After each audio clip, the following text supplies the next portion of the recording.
Good evening, folks. It's Diamond with the Oppenheimer Ranch Project, Magnetic Reversal News, and Shinrin Yoku, bringing you a conjunction eve grand solar minimum update, December 20th at 10 p.m. Mountain Time 2020.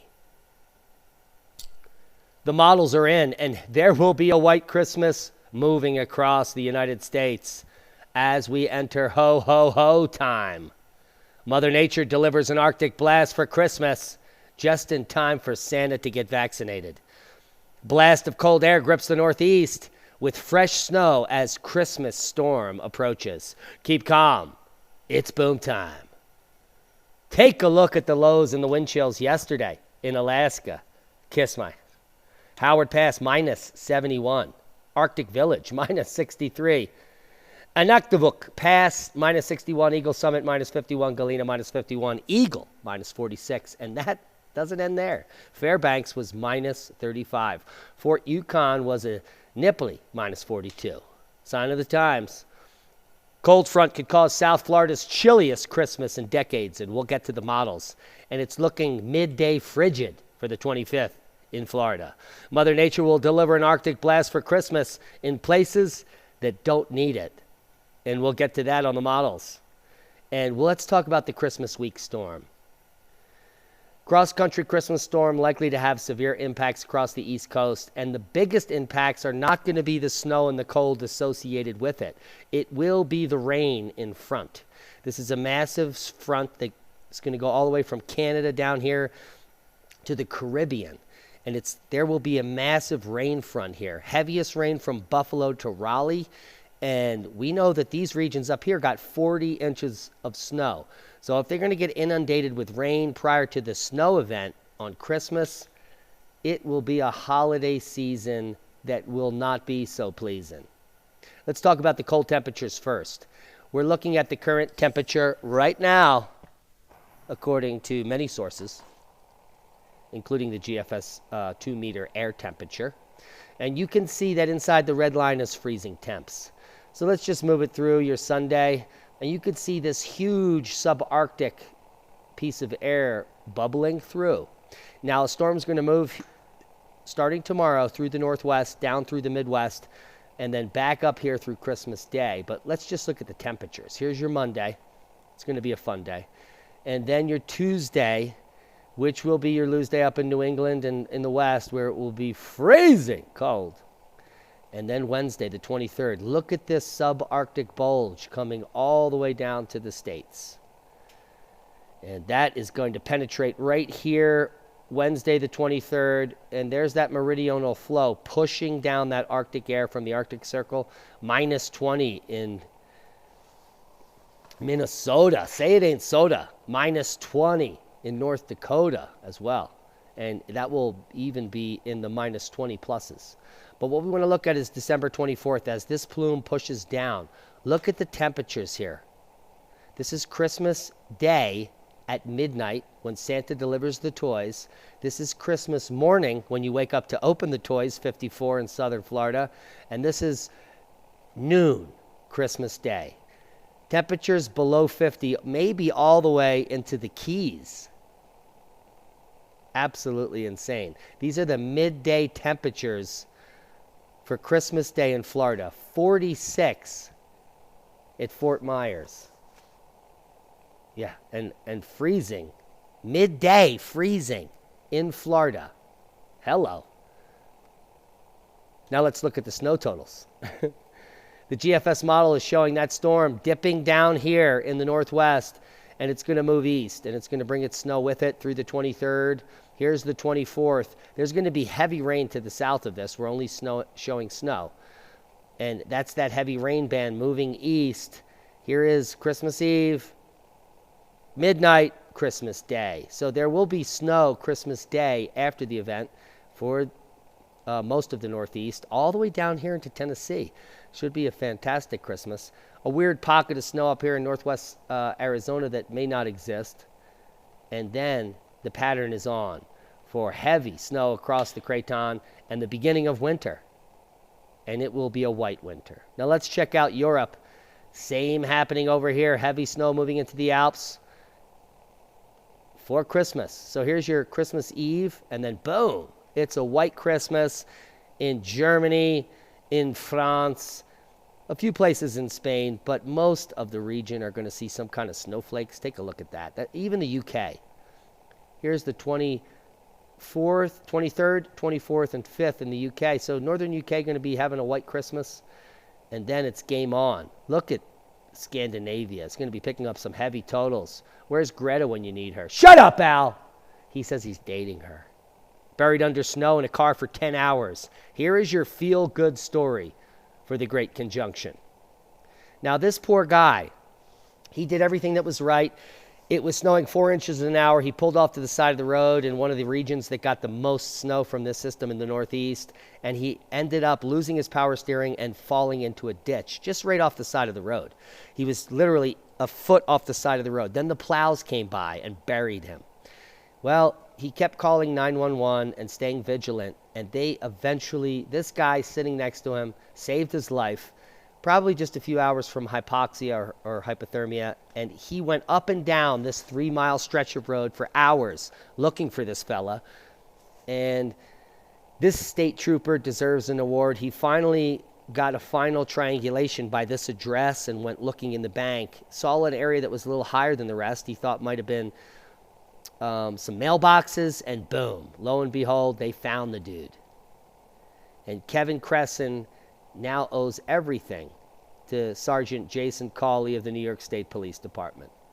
And we give a big thumbs up to the New York State Police for stepping up to the challenge and saving this guy's life.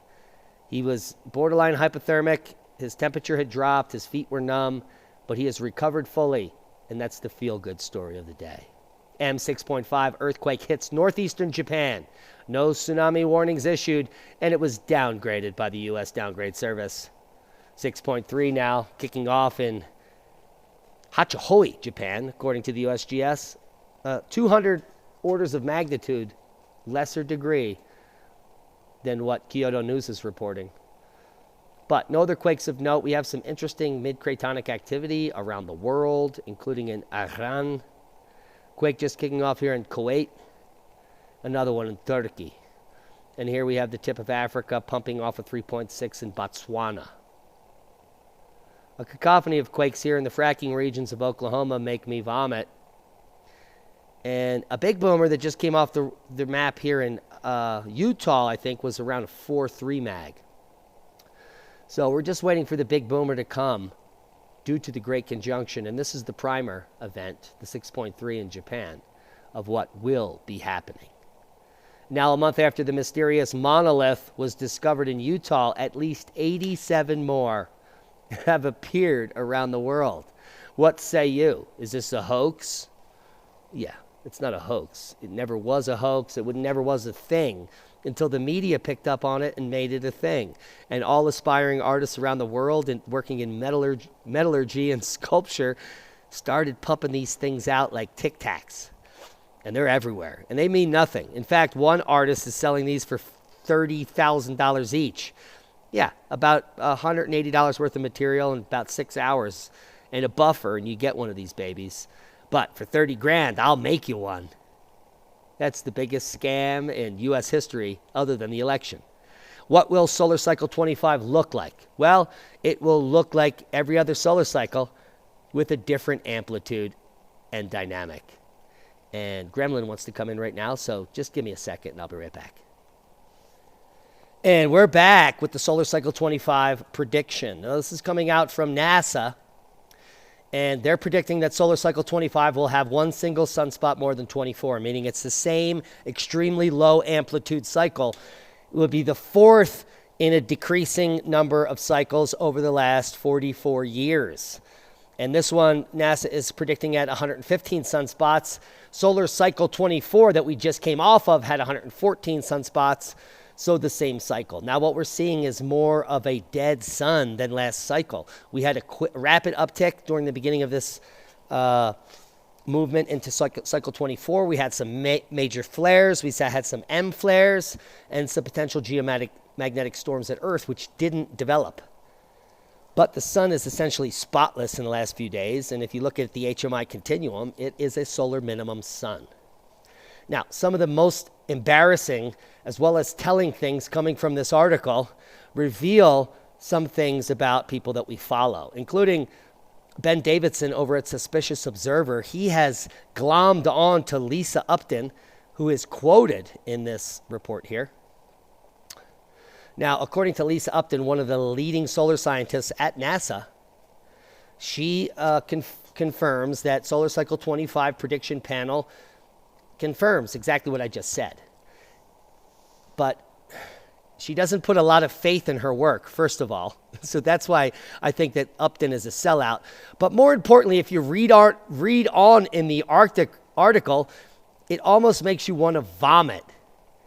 And this is a quote from Upton. Now, if she ever is at an Observing the Frontier conference again, you need to call Ben Davidson out on this bullshit.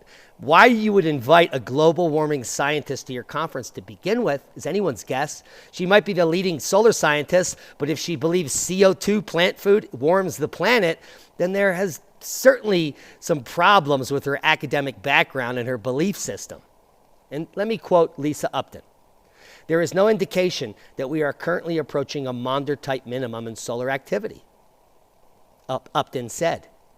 But even if the sun dropped into a grand minimum, which we have been for 4 cycles, and this is the 5th cycle weakening, hello, Miss Upton, Earth would not undergo another ice age.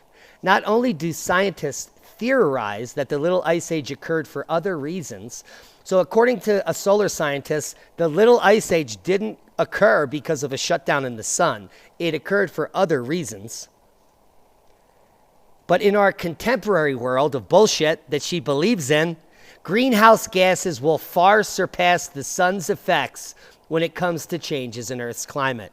Lisa Upton is the least qualified scientist to talk about climate or climatology in the entire repertoire based on this sentence alone. Period. She's a fraud, and she can suck it. Hey, Upton, take a number.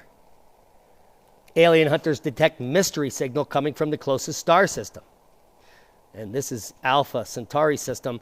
And this is Alpha Centauri or Proxima Centauri. I don't know, but it's only 2.2 light years away. And there's no aliens there, trust me. And they're not sending a signal. But the Milky Way galaxy is sending a signal to our local stars. Even Neptune has reversed its rotational, are you listening? Neptune's rotational weather systems have reversed. This has never been seen before. And at the same time, we've seen outbursts from the Alpha Centauri and Proxima Centauri systems. The closest stars in our neighborhood, just about 2.2 light years away. And that is leading us more data in the idea of a galactic current sheet affecting the magnetosphere in our system. And this would be a sheet of positive and negative energy that we simply go through.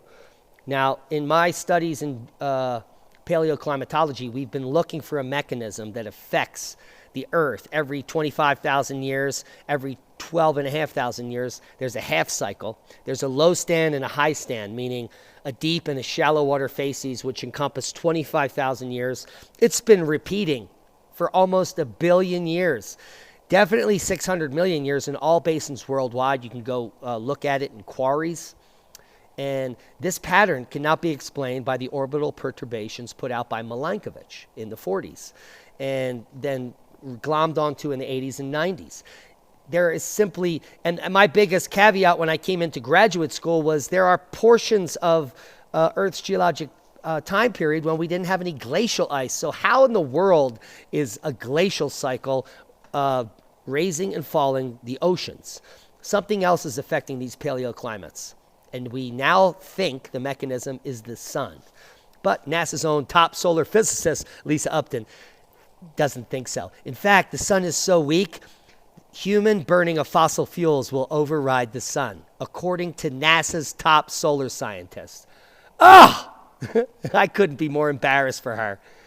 Oh, I couldn't be more embarrassed for me showing you my social media site. Now, early humans may have survived the harsh winters by hibernating. Can you believe this? Neanderthal, 40,000 years ago, all the way back 400,000 years, early hominids show signs of bone wear that would suggest that they were sleeping in caves for upwards of 4 months.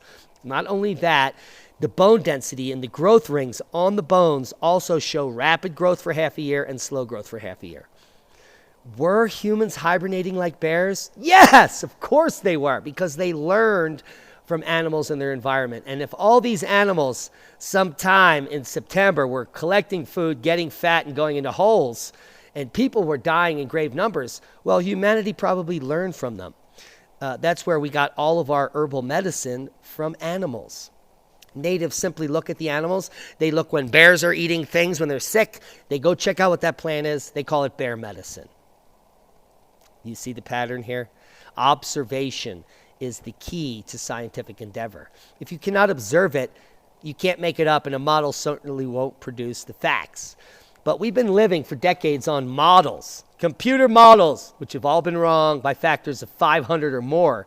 But we continue to gobble up the gobbledygook nonsense like Lisa Upton, the top NASA scientist who claims that plant food will override the sun. My mind is blown. And I don't even know where to go from there. Well, let's go to more fraud from the main scientific arenas. ICESat-2, melt depth retrievals. Now, this is from East Antarctica. We told you about a month or two ago that ICESat-2 determined that the Arctic ice thicknesses were off the last 2 decades by 50 centimeters. That's half a meter, for fuck's sake. So the satellite data that's the best data ever was off by half a meter, thin. So they were claiming the Arctic was going away while it was never going away because it was always half a meter thicker. The Arctic only ever has 4 to 5 meters of ice, so a half a meter in that genre is quite spectacular. It's even more spectacular in this paper just coming out the 11th of December of this year. It's showing that ICESat-2 now has determined that there is a 30 to 70% discrepancy in the thickness of Antarctic glaciers, meaning it could have been off by 70%. Now, 2016 was the Antarctic glacial ice high ever recorded on Earth, which means that in the last 4 years we've been duped, and the Antarctic ice could be up to 70% thicker than they're reporting. It's almost embarrassing to even be alive in this realm of non-science. Now, the location of Earth's magnetic poles from circumterrestrial observations has been published, and this is just coming out 3 days ago, and the North Pole is moving faster than ever before, up to 70 plus kilometers per year. The Southern Pole has stalled, but the magnetic reversal is ongoing and ever increasing. There will be separate podcasts on these topics coming up shortly, so stay tuned for those. Now, if you're star watching the Great Christmas Star, the Great Conjunction of Jupiter, I just went out there, spent 2 hours with our crappy little setup, and I couldn't even focus in on it, and I apologize. We're going to try again maybe tomorrow. But what I'm going to supply you with is something even better. We're going to supply you with some of the best astronomical observatory live streams where you can watch this baby live tomorrow during the actual perigee as opposed to the apogee of the event. This is the close approach of the 2 planets. Here we are at the Lowell Observatory, where they're going to be having a live stream tomorrow starting at 5 p.m. So we'll leave you links to that. And then here we're leaving you with scmuseum.org. I have no idea what that is. South Carolina Museum is also going to be doing a live stream starting at 6:30 South Carolina time. So 2 live streams to check out the Great Conjunction tomorrow, and they will be linked below. If you don't know where that is, ask your teenager or a neighbor between the ages of 10 and 25 to tell you how to access those things. Now, one other thing we want to do tonight is shout out a friend of the channel, Gail Angelis from Rainbow Healing and Wellness, as well as Rainbow Food Rocks. She's a good friend of the channel, Paul Cottrell, and many other people in the conservative realms that want to know about natural food, natural healing, and naturopathic medicine. And I had no idea she had so few subscribers on her venues. Tonight was the first time I ever looked at her stuff. And we got Winnipeg Alternative Media over 500 subscribers in 24 hours, which is more than her entire subscribership on both channels. So guys, if you want to know some amazing healthy recipes, check out Rainbow Food Rocks. I'm sure everything's organic, holistic, naturopathic, and Ayurvedic, and everything to bring up your immune system or just your general well-being up. And you're getting your cooking skills on, yo. So subscribe to Rainbow Food Rocks, and her new channel, I believe, is Rainbow Healing and Wellness, where they're doing some podcasts. She was just live earlier tonight with Paul Cottrell and a few others doing a podcast on the most comprehensive list of natural herbs or something. They were talking about homeopathy and other things. So subscribe to Rainbow Healing and Wellness, as well as, yes, I can't even click it, Rainbow Food Rocks. And like we always do, you just hit Static Lisbon and boom! Look at that cave in Utah. That's pretty nice. And we're waiting for it. We're waiting for the boom. I didn't set it up. I know. I'm a slacker. And we're going to T-minus 2, 3, boom. Boom! That's a boom to knowledge. Hope you got something out of the video. It's winter. It's going to be snowing. It's going to be snowing in record proportions across the country. In a global warming world, that doesn't happen. But every solar minimum, it does. The last one was 2009 and 10, and you're going to live in it 2020, 2021. It's going to be fun.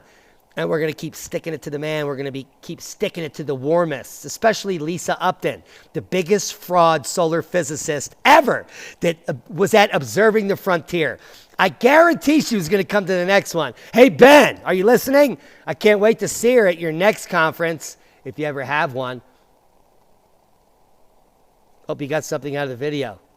Some people are about pretending that they're part of the mainstream, while others are about shredding those frauds. Upton, CO2 is plant food. Get a new line of work. Proper prior planning prevents piss poor performance. When you are a shill scientist at the top level and you're claiming that plant food will override the sun, be safe. How does she sleep at night? And that's a boom. Click on one of the other boxes to get enlightened. Or just send Lisa Upton an email. Tell her how you think about plant food.